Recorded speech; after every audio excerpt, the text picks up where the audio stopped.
Hello everyone. Very good morning to all of you. मैं विश्वजीत रंजन तुम सबों का विश्व सर अपने ऑनलाइन वीडियो लेक्चर में सभी स्टूडेंट्स का स्वागत करता हूं। हम लोगों का आज का जो ये वीडियो सेशन है, इस वीडियो सेशन में जो टॉपिक हम तुम लोगों के साथ डिस्कस करने जा रहे हैं, इसका नाम है फोर्स exerted by jet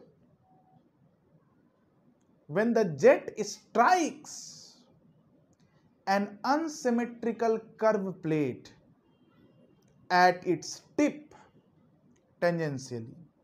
इसका मतलब यह है कि पानी की तेज धारा जो नोजल से निकल रही है, जिसे हम लोग जेट कहते हैं, जब अनसिमेट्रिकल कर्व प्लेट पर स्ट्राइक करती है, उसके टिप पर टेंजेंशियल डायरेक्शन में, माय डियर स्टूडेंट्स, सेंटर पर नहीं, कहां पर स्ट्राइक कर रहा है? टिप पर। किस दिशा में? टेंजेंशियल डायरेक्शन में।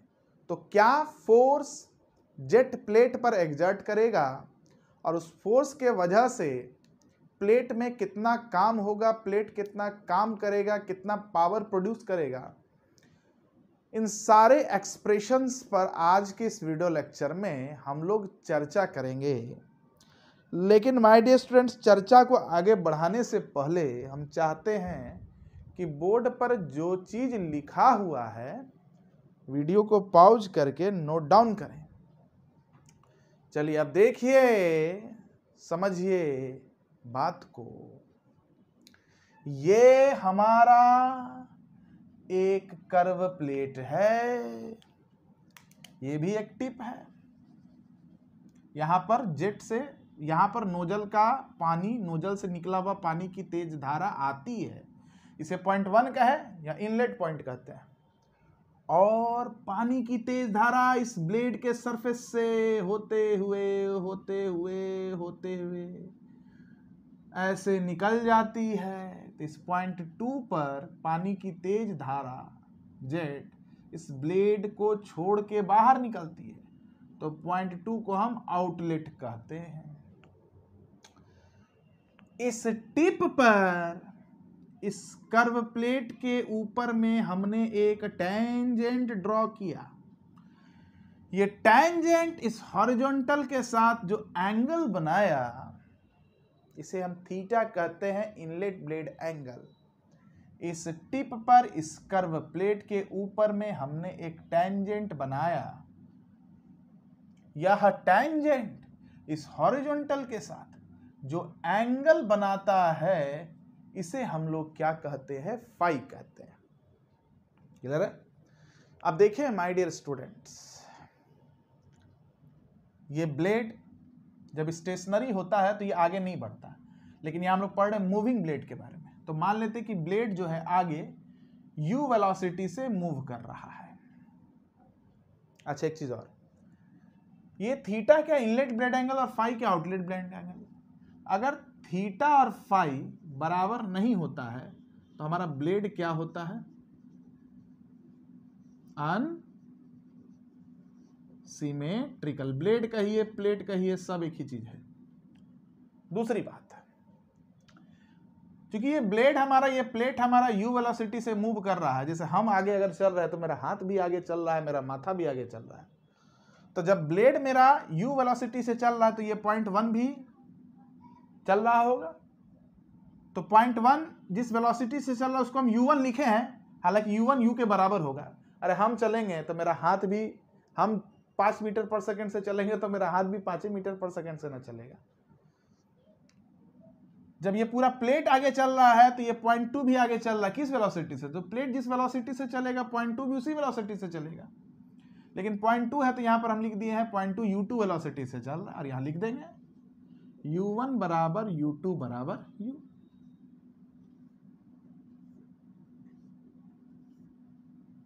लिख देंगे। क्लियर? आई थिंक यहां तक बात आप लोगों को समझ में आ रहा होगा। u1 क्या है? u1 है ब्लेड वेलोसिटी, ब्लेड का वेलोसिटी एट इनलेट, और u2 क्या है? ब्लेड का वेलोसिटी एट आउटलेट। अगर सवाल में कुछ नहीं कहा है तो मानेंगे u1 u2 बराबर, लेकिन कह देगा अगर ऐसा, कह देगा ऐसा कि भाई ब्लेड का वेलोसिटी इनलेट में 5 है और ब्लेड का वेलोसिटी आउटलेट में 4.99999 है, बहुत कम डिफरेंस होगा, बहुत कम हो सकता है, तो 4.999 5 के लगभग बराबर। लेकिन जब कह देगा कि भाई इसका ये वैल्यू है तो वो आपको मानना पड़ेगा। लेकिन जब तक नहीं कहा जाता और आपके लेवल पर कहा भी नहीं जाता, जब हायर स्टडी में हम लोग पढ़ते हैं तो वहां पर u1 u2 बहुत माइनर डिफरेंस से अलग हो सकता है। लेकिन अभी के लिए फिलहाल हम लोग ये मानेंगे कि u1 और u2 बराबर है किसके? u के, कि ब्लेड जिस वेलोसिटी से आगे चलेगा ये पॉइंट भी उसी वेलोसिटी से चलेगा, ये पॉइंट भी उसी वेलोसिटी से चलेगा। आई होप यहां तक बात आप लोगों को समझ में आ रहा होगा। चलिए अब देखिए माय डियर स्टूडेंट्स, जब हमारा प्लेट ब्लेड स्टेशनरी होता है और हम कहते हैं कि पानी की तेज धारा जो नोजल से निकल रही है वो टिप पर टेंजेंशियली स्ट्राइक करे, तो इसके लिए हमें नोजल को यहां पर रखना पड़ता है। नोजल से पानी टिपते हैं तो फुर्र से पानी निकलता है, टिप पर यहाँ टकराता है, ऐसे होते हुए सुर से बाहर निकल जाता है। लेकिन माय डियर स्टूडेंट्स, जब मेरा प्लेट मूवेबल होता है और हम अब नोजल को टिपेंगे और पानी जब यहाँ से निकलेगा, जब यहाँ तक पहुँचेगा तो प्लेट आगे चल चुका होगा, तो पानी यहाँ ना स्ट्राइक करके कहीं यहाँ पर स्ट्राइक करेगा, टिप पर स्ट्राइक नहीं कर पाएगा, कहीं और दूसरे जगह स्ट्राइक करेगा। तो इस प्रॉब्लम को दूर करने के लिए हम लोग करते क्या है माय डियर स्टूडेंट्स, अपने नोजल को थोड़ा सा अपलिफ्ट कर लेते हैं, ऊपर उठा लेते हैं। अभी ऊपर उठाने से क्या लाभ होगा हम ये आपको बताएंगे, ऊपर उठाने से क्या लाभ होगा ये हम आपको बताएंगे। अब पानी की तेज धारा जो नोजल से निकल रही है, पानी की तेज धारा जो नोजल से निकल रही है, जब हम इसको टिपे तो ब्लेड भी आगे चलने लगा। जब हम इसको नोजल प्रेस किए तो पानी निकला, पानी जैसे यहां से निकला तो ब्लेड भी आगे चलने लगा। तो हो सकता है जब ब्लेड मेरा यहां पहुंचे तो ये बिल्कुल इसके टिप पर स्ट्राइक कर जाए। तो नोजल को जो हमने ऊपर उठाया, इससे क्या हो रहा है, नोजल से निकला हुआ जेट मूविंग कर्व प्लेट पर कहां पर स्ट्राइक कर रहा है? टिप पर। अगर आप नोजल को नहीं उठाते, यहीं पर रखते, तो क्या होता? नोजल से निकला हुआ जेट इस ब्लेड पर कहां टकराता? बताइए, इस ब्लेड पर कहां टकराता? यहां टकरा जाता, यहां टकरा जाता, टिप पर नहीं टकराता। मेरी बात समझ में आ रही है आपको? तो हमने क्या किया यहां पर कि हमारा नोजल से निकला हुआ जेट हमारे कर्व प्लेट पर टिप पर स्ट्राइक करे और टेंजेंशियल स्ट्राइक करे। अभी ये टेंजेंशियल कैसे होगा हम आपको बताएंगे। पहले आप ये समझिए कि टिप पर स्ट्राइक करे, खाली नोजल से निकला हुआ जेट हमारे ब्लेड पर टिप पर स्ट्राइक करे। कौन से ब्लेड पर? जो मूव कर रहा है। इसके लिए हमें नोजल को थोड़ा सा लिफ्ट करने की आवश्यकता है। इससे क्या हो रहा है माय डियर स्टूडेंट्स, ध्यान दीजिएगा, इससे क्या हो रहा है माय डियर स्टूडेंट्स, ध्यान दीजिएगा कि मेरा जो नोजल से निकला हुआ जेट है उसका वेलोसिटी हम v1 मानते हैं। ये हॉरिजॉन्टल के साथ एक एंगल बना रहा है। इस एंगल को कहते हैं नोजल एंगल या गाइड एंगल, क्योंकि ये जो एंगल है हमारे जेट को गाइड करता है। ये जो एंगल है हमारे जेट को गाइड कर रहा है कि जब वह ब्लेड, यह जो एंगल है हमारे, ये जो एंगल है हमारे जेट को गाइड कर रहा है कि जेट जब प्लेट पर स्ट्राइक करे तो उसके टिप पर स्ट्राइक करे। इसलिए इसका नाम क्या पड़ा? Guide angle. और चूंकि नोजल को ये एंगल देते इसलिए इसका नाम नोजल एंगल पड़ा। क्लियर है? अब देखिए माय डियर स्टूडेंट्स, आप लोग थोड़ा सा वेक्टर पढ़े होंगे। मान लीजिए ये VA वेलोसिटी है, सपोज कीजिए, और मान लीजिए ये VB वेलोसिटी है। तो ये जो वेलोसिटी होता है VC, क्या इसे हम VA velocity plus VB velocity नहीं कहते हैं क्या? तो my dear students, VB velocity को हम कह सकते हैं VA वेलोसिटी माइनस या VC वेलोसिटी माइनस, बोलिए my dear students, VB velocity को हम कह सकते हैं VC velocity minus VA velocity, ऐसा कह सकते हैं। चलिए हमको यह बताइए कि जेट जब मूविंग प्लेट को स्ट्राइक करता है तो किस वेलोसिटी से करता है? एब्सोल्यूट से कि रिलेटिव से? रिलेटिव वेलोसिटी से। एब्सोल्यूट से कि रिलेटिव से? रिलेटिव वेलोसिटी से। जानते होंगे आप लोग, जब जेट प्लेट पर स्ट्राइक करता है, कौन से प्लेट पर? मूविंग प्लेट पर, किस वेलोसिटी से? अगर प्लेट मूव कर रहा है तो रिलेटिव वेलोसिटी से। मान लेते हैं जेट का वेलोसिटी v1 है और प्लेट का वेलोसिटी, यहां पर स्ट्राइक हो रहा है, यहां पर प्लेट का वेलोसिटी क्या है? u1 है। जेट का वेलोसिटी v1 है, प्लेट का वेलोसिटी u1 है। तो जेट प्लेट पर किस वेलोसिटी से स्ट्राइक करेगा? रिलेटिव वेलोसिटी से। और रिलेटिव वेलोसिटी क्या होता है? v1 माइनस u1 होता है। आ रहा समझ में? अब देखिए माय डियर स्टूडेंट्स, ये प्लेट का वेलोसिटी u1 है, कुछ किस डायरेक्शन में? हॉरिजॉन्टल डायरेक्शन में। तो ये जो चीज आपको नजर आ रहा है इसे हम u1 कहेंगे। इसे हम क्या कहेंगे? u1 कहेंगे। तो हमको ये बताइए यहां पर VA जो है हमारा ये u1 को रिप्रेजेंट कर रहा है। VC जो है हमारा ये V1 को रिप्रेजेंट कर रहा है, तो इसको VB मान लीजिए। तो ये जो VB है वो किसको रिप्रेजेंट कर रहा है? VC माइनस VA, यानी कि V1 माइनस U1 को। बोलो, VB अगर इस ट्राइंगल को, ये ट्राइंगल जो आपको नजर आ रहा है इसमें ये U1 है, तो U1 किसको रिप्रेजेंट कर रहा है? VA को। ये V1 है, V1 किसको रिप्रेजेंट कर रहा है? ये V1 है, तो V1 किसको रिप्रेजेंट कर रहा है? VC को। ये V1 है, यहां पर ये VC है, तो VC V1 एक हो गया। तो ये जो VB होगा वो क्या होता है? VC minus VA, V1 minus U1। तो ये जो चीज आपको नजर आ रहा है, इसको हम कहेंगे V1 माइनस U1, यानी कि रिलेटिव वेलोसिटी। तो ये जो आपको नजर आ रहा है माय डियर स्टूडेंट्स, यहां से लेके यहां तक, ये किसको रिप्रेजेंट कर रहा है? ये रिलेटिव वेलोसिटी को रिप्रेजेंट कर रहा है।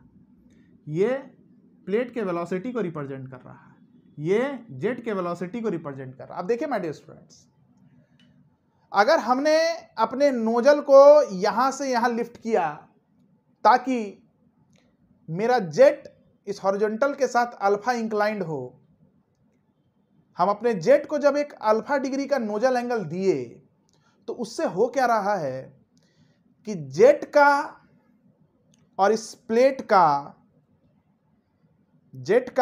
प्लेट का जो वेलोसिटी है, जेट का वेलोसिटी ये है और इस प्लेट का वेलोसिटी ये है, इस दोनों का जो रिलेटिव वेलोसिटी है वो क्या हो गया? देखो, वो क्या हो गया? इस ब्लेड के टेंजेंशियल हो गया। यही तो चाहते थे। तो माय डियर स्टूडेंट्स, मेरा जेट इस प्लेट पर टिप पर स्ट्राइक करे और टेंजेंशियली स्ट्राइक करे, ये तभी संभव है जब हम अपने नोजल को थोड़ा सा उठाते हैं। अगर आप अपने नोजल को नहीं उठाइएगा तो आपका नोजल से जो जेट निकल रहा है वो टिप पर स्ट्राइक नहीं करेगा और जेट प्लेट पर टेंजेंशियली भी स्ट्राइक नहीं करेगा। आ रहा मेरा बात समझ में? क्योंकि हम आपको पढ़ा चुके हैं, मूविंग प्लेट पर जेट किस वेलोसिटी से स्ट्राइक करता है? रिलेटिव वेलोसिटी से। तो हम चाहते हैं कि मेरा जो जेट का वेलोसिटी है और जो प्लेट का वेलोसिटी u1 है ना, u1 कुछ होगा 5-10, तो यहाँ पर हम u1 को रिप्रेजेंट किए, यहाँ पर जेट के वेलोसिटी को रिप्रेजेंट किए। तो इसका और इसका जो ये रिलेटिव होगा इस ट्राइंगल में, बताओ ये जो चीज़ है वो v1 माइनस u1 होगा कि नहीं होगा? इस वेक्टर लॉ से हमको बता दो, बोलो होगा कि नहीं होगा? तो जब हम अपने नोजल को इंक्लाइंड करते हैं, हॉरिजॉन्टल के साथ एक एंगल देते हैं, तो उससे दो लाभ मिलता है। पहला लाभ क्या मिला कि मेरा जो जेट ब्लेड पर स्ट्राइक किया वो टिप पर किया। दूसरा लाभ क्या मिला? जेट और प्लेट का जो रिलेटिव वेलोसिटी है वो क्या हुआ, टेंजेंशियल डायरेक्शन में आ गया। और हम जानते हैं कि जेट प्लेट पर किस वेलोसिटी से स्ट्राइक करता है, रिलेटिव वेलोसिटी से स्ट्राइक करता है। आ रहा मेरा बात समझ में? तो इसको हम लोग कहते हैं my dear students inlet velocity triangle. अब देखिए माय डियर स्टूडेंट्स ध्यान से, अभी चीजें समाप्त नहीं हुई।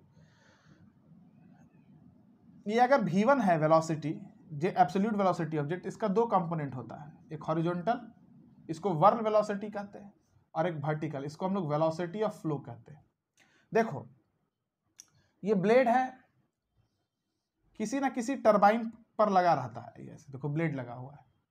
तो टरबाइन को अगर तुमको घुमाना है, टरबाइन को अगर तुमको घुमाना है इस डायरेक्शन में, बोलो, तो वेलोसिटी का ये जो हॉरिजॉन्टल कंपोनेंट है, ये वेलोसिटी आ रहा है जेट का ऐसे, तो वेलोसिटी का ये जो हॉरिजॉन्टल कंपोनेंट है यही इस पर फोर्स लगाता है, जिसके वजह से ये घूमने लगता है, यानी कि वर्लिंग करने लगता है। तो वेलोसिटी का ये वाला जो कंपोनेंट है, इसी के वजह से क्या होता है, यहां पर एक फोर्स आता है जिसके वजह से ये वर्ल करता है, घूमता है। इसलिए वेलोसिटी का जो हॉरिजॉन्टल कंपोनेंट होता है, एब्सोल्यूट वेलोसिटी का जो हॉरिजॉन्टल कंपोनेंट होता है उसको बोलते हैं वर्ल वेलोसिटी। और एब्सोल्यूट वेलोसिटी का जो वर्टिकल कंपोनेंट है, देखो ये जेट ऐसे निकला ना, ये कर्व प्लेट से फ्लो करते हुए बाहर ऐसे निकलेगा।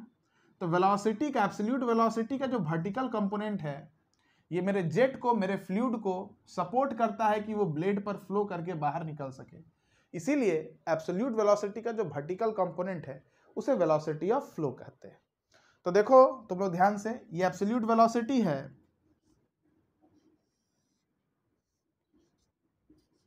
तो एब्सोल्यूट वेलोसिटी का जो हॉरिजॉन्टल कंपोनेंट है इसको हम लोग कहेंगे वर्ल वेलोसिटी। VW से रिप्रेजेंट करते हैं, 0.1 के लिए डिफाइन करें तो VW1। और एब्सोल्यूट वेलोसिटी का जो वर्टिकल कंपोनेंट है इसे हम लोग कहते हैं वेलोसिटी ऑफ फ्लो। तो my dear students, inlet velocity triangle से कुछ कुछ बातें आपको समझ में आई होंगी, उसको हम यहाँ फिर से बता देते। सबसे पहले गाइड एंगल, नोजल एंगल किसे कहते हैं? It is the angle required which guide the jet to strike the moving curve plate at its tip tangentially. ये जो अल्फा है ये वह एंगल है जो हमारे जेट को गाइड करता है कि वो प्लेट पर, उसके टिप पर स्ट्राइक करे, और इस तरीके से कि प्लेट का और जेट का और प्लेट का जो रिलेटिव वेलोसिटी है वो टेंजेंशियल हो। ठीक है, तो ये कौन करेगा? अल्फा करेगा। Whirl velocity, it is the horizontal component of absolute velocity. ये जो हमारा जेट है इसका जो हॉरिजॉन्टल कंपोनेंट है इसे वर्ल वेलोसिटी कहते हैं। And is responsible for rotation of runner on which blade is mounted. और ये जो कंपोनेंट है ये रिस्पॉन्सिबल है किसके लिए? तो हमारा ये जो रनर है जिसके ऊपर में ये ब्लेड माउंटेड है, इसके रोटेशन के लिए ये कंपोनेंट रिस्पॉन्सिबल है। ठीक है, इसकी जिम्मेदारी है। वेलोसिटी ऑफ फ्लो किसे कहते हैं? तो देखो, it is the vertical component of absolute velocity. ये एब्सोल्यूट वेलोसिटी है जेट का, इसका जो वर्टिकल कंपोनेंट है इसे हम लोग कहते हैं velocity of flow. And is responsible for the fluid to flow over the blade surface. और यही कंपोनेंट है जेट का जिसके वजह से जेट इस कर्व प्लेट के सरफेस से फ्लो करके बाहर निकलता है। तो my dear students, this is the inlet velocity triangle diagram. इसको आप बना लीजिए, और यही सेम डायग्राम आपको थर्मल में भी पढ़ना है, जब वहां पर आप लोग स्टीम टरबाइन पढ़िएगा। ठीक है, चलिए आगे बढ़िए। अब देखिए आउटलेट वेलोसिटी ट्रायंगल आप लोग कैसे बनाइएगा। देखो पानी का प्रॉपर्टी क्या है? पानी का प्रॉपर्टी है कि वो टेंजेंशियली आता है और टेंजेंशियली ही जाता है, सरफेस के अलॉन्ग फ्लो करता है, ये पानी का प्रॉपर्टी है। तो हम जानते हैं कि मेरा पानी यहां से निकले, पानी किस वेलोसिटी से आता है? पानी प्लेट पर किस वेलोसिटी से स्ट्राइक करता है? रिलेटिव वेलोसिटी से। तो पानी यहां भी किस वेलोसिटी से निकले? रिलेटिव वेलोसिटी से। जिस वेलोसिटी से आता है उसी वेलोसिटी से जाता भी, तो पढ़ा चुके हैं आप लोगों को। पानी जब रिलेटिव वेलोसिटी से आता है v1 माइनस u1 से, तो जाएगा भी किससे? रिलेटिव ही वेलोसिटी से जाएगा। ठीक है, अच्छा, मतलब यहां पर रिलेटिव वेलोसिटी होना चाहिए। देखो ध्यान से सुनो, तुम लोग ध्यान से सुनो।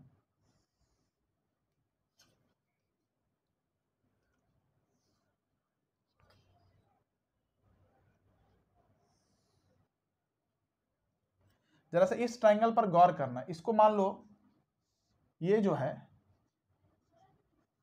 U2 को रिप्रेजेंट कर रहा है। जरा सा हम देख लेते हैं फ्रेम में आ रहा है कि नहीं।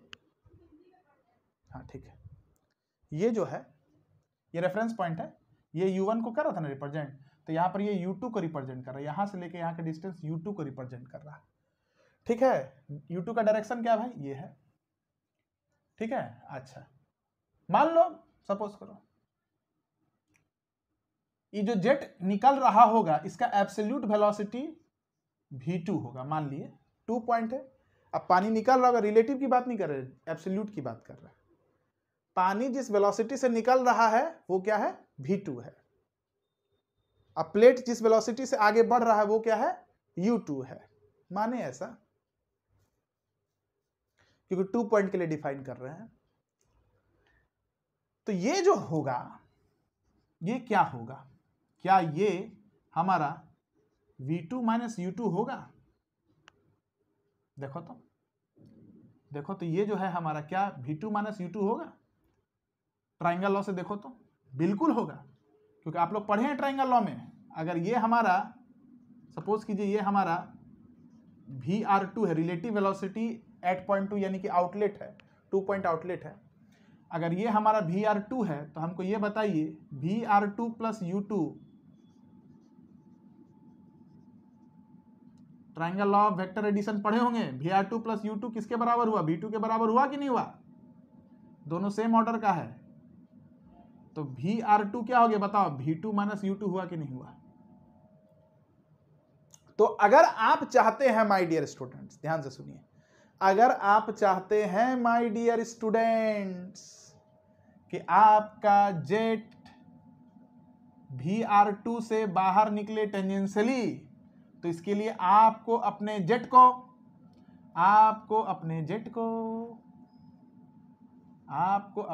को क्या करना पड़ेगा, थोड़ा सा एक डिस्चार्ज एंगल देना पड़ेगा। अगर जेट v2, ये v2 अगर इधर से निकल जाता तो क्या होता जानते हैं, रिलेटिव वेलोसिटी इस टेंजेंशियल नहीं हो पाता, क्योंकि प्लेट मूव कर रहा है। तो प्लेट जब मूव कर रहा है तो हम लोग क्या करते हैं, यहां पर एक एंगल देते हैं अपने जेट को कहते हैं, अपने जेट को, ये मेरा जेट पानी है, ये मेरा पानी है जो यहां से निकलने वाला, हम अपने पानी को कहते हैं कि तुम बीटा एंगल से निकलो, ताकि तुम्हारा और प्लेट का जो रिलेटिव वेलोसिटी हो वो टेंजेंशियल हो सके। तो यहां पर आउटलेट पर हमने अपने जेट को एक एंगल दिया बीटा, इस एंगल को हम लोग कहते हैं डिस्चार्ज एंगल। तो एक टर्म और पढ़िए, discharge angle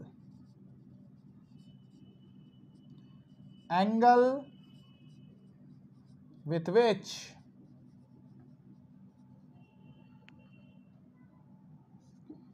jet leaves the blade at exit। Absolute velocity of jet लिखिए, absolute velocity of jet leaves the blade at exit. Absolute velocity jet का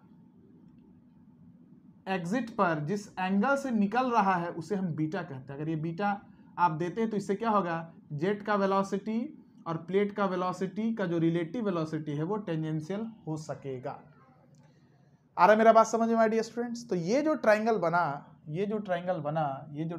इसे आउटलेट वेलोसिटी ट्राइंगल कहते हैं। अब देखिए एब्सोल्यूट वेलोसिटी ऑफ जेट ये है, तो इसका 2 कंपोनेंट होगा, ये हॉरिजॉन्टल वाला वर्ल वेलोसिटी कहलाएगा और ये वर्टिकल वाला वेलोसिटी ऑफ फ्लो कहलाएगा।